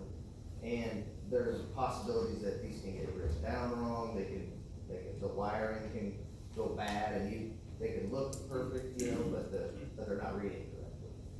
So, it's always good to do tests on these just to see, maybe every 5 years to see if your multipliers are correct and your wiring is correct and the meter's working properly. Especially if you get any calls about high usage, things like that, you have a document that says, yep, we've had it tested, here's our proof, this is, what your usage is, and this is what it is. Has it ever been done? I found a card of the same company, so someone's called them. Okay. This is Chapman Metering or Border States, and, it's, something that we could think about maybe at the end of the budget year, if there's extra remaining. Justin, Consider it in next year. Justin coached me on this during one of our meetings. I think what's really important is it's kind of a two-way street.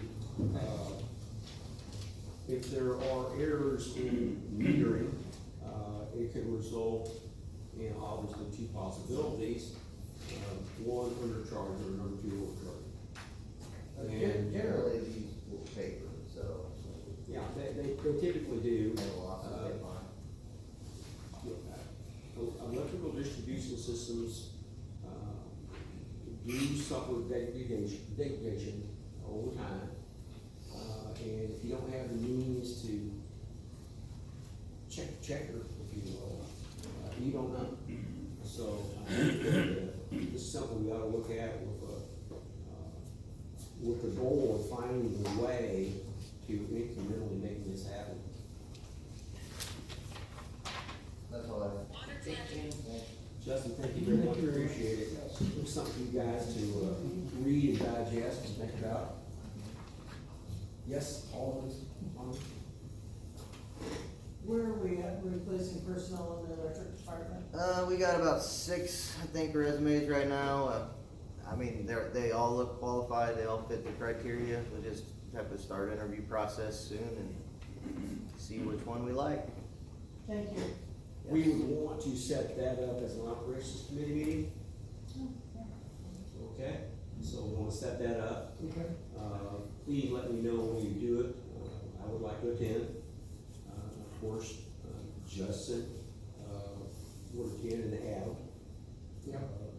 They're both, I think, very qualified more qualified than me, obviously, to make determinations of the qualifications of these individuals that have applied for this job. All right, next thing will be street. I really don't have anything, just informational.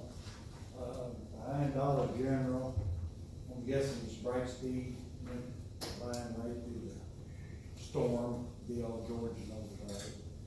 And I have called the guy running around town. Tried to get him to call me and come and look at it. Now, if we can fix it, it should be up to them. It goes right through the middle of it. It's one of the cables, underground cables it goes, so just wanted to FYI. Right through the sewer. Oh, well, it's Or storm sewer is what it is, and that didn't cause a problem, but if we could get it out of the way, I could camp it, you know, pour concrete, put dirt back. I got a barricade on it, I called them all. Well, I called Brightspeed, talked to 2 different people, I seen the service guy running around here, and I cornered in, we go look at it, they got my number, I called Big Right, trying to get him.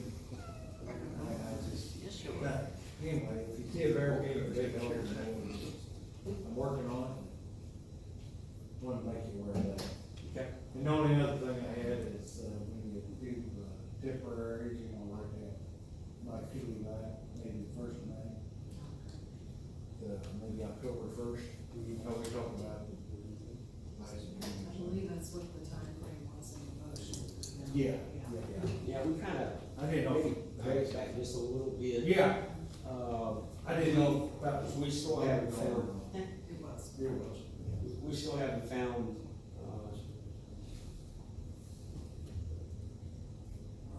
what's interesting about this, when we did the summer help, the labor calculations were all done for the street department. We didn't do a separate entity, a separate person for the gas department, that what should have happened, shame on me, if I had been aware of it, and I can't explain why I was or wasn't, aware that we need some of the gas, I would have calculated that labor cost within the gas department.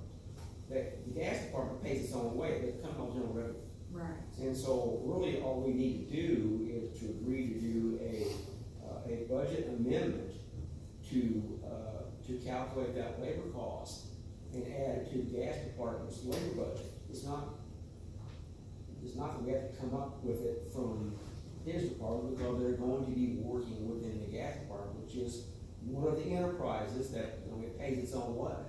Just like electric, gas, and water, and sewer. Those costs come from revenues generated for their operations, what we call an enterprise.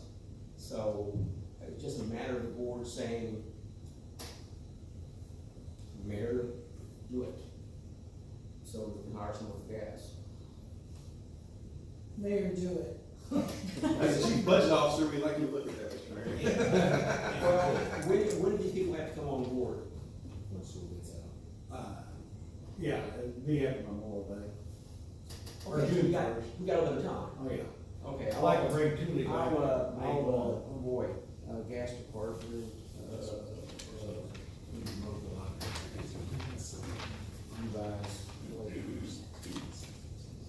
think last year you was after Memorial Day weekend, or first weekend. But I know truly we decided May 1 to maybe October, so. That's all I I do have one thing that's not relative to street, and I kinda missed this. Chief James, did, Sarah Flint contact you about the 4-way? No, I do not believe so. Okay, well, we contacted, this turns into a whole different conversation. We contacted, EML or one, which one?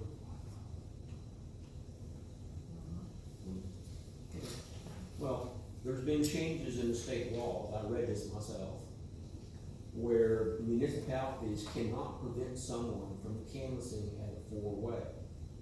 Now, the reason why I'm bringing it to the chief's attention is those new laws that they actually passed that prevent municipalities from interfering with people canvassing is now considered a First Amendment right. The restriction placed upon the canvasser is they must not be in the traffic lane. And these canvassers are gonna be right in the middle of the traffic lane. And that's why I think the chief needs to say, okay, and I asked him to contact him. I asked him to contact you. Do you see a big issue if they got the vests and stuff, chief? No? No, not in my opinion. Okay, thank you. I want you to be aware of it. So yeah, there's been some changes, in laws. So do they still require For insurance? Easter eggs, Easter eggs. Task force, the task force Easter egg. Okay, great, good, they get it done, everybody's happy. So I did my research after, I contacted you, and then I found out that the legislation passed some laws, there's been a lawsuit actually.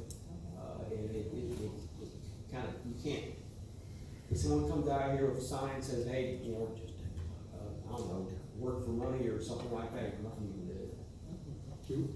Although, as you said, Don't they hear- that restriction from being in actually the lanes, right, because that would still be a safety, could That's potentially be a why, safety that's issue. why I involved the chief of police to see if he had an opinion. Yeah. They done it last year, and last year they did it because somebody got talked into approving it, not realizing that they had to have both a hold harmless and liability insurance to even use St. Jude, and I didn't know that. I said, yeah, go ahead, you know, but I shouldn't have done that, it was a mistake. So then we get to the issue, they moved it to the football field, I believe, for the Easter egg hunt. But consequently, still wanted to canvass it four-way for donation, which I think is a great thing, and I'm glad that they're doing it.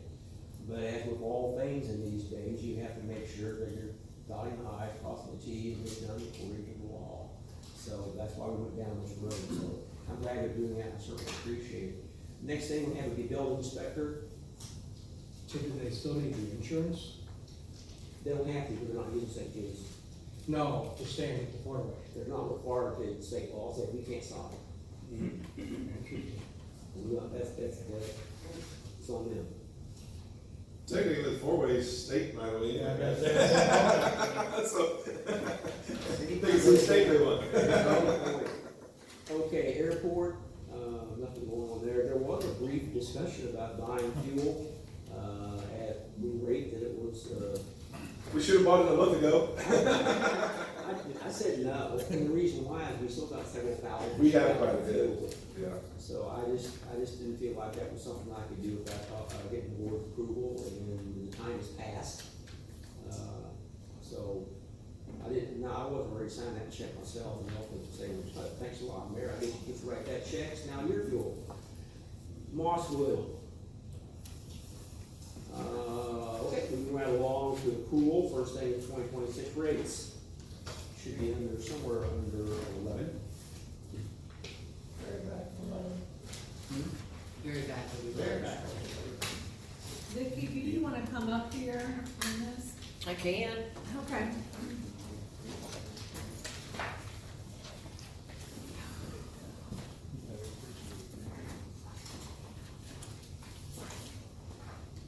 I know you had mentioned something, every time we're in two things. I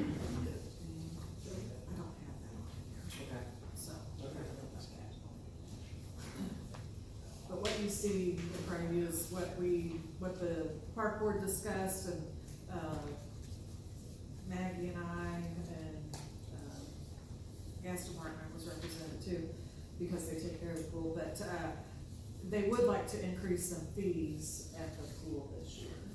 And so what you see there, they've made a couple other changes to the pool times, pool parties,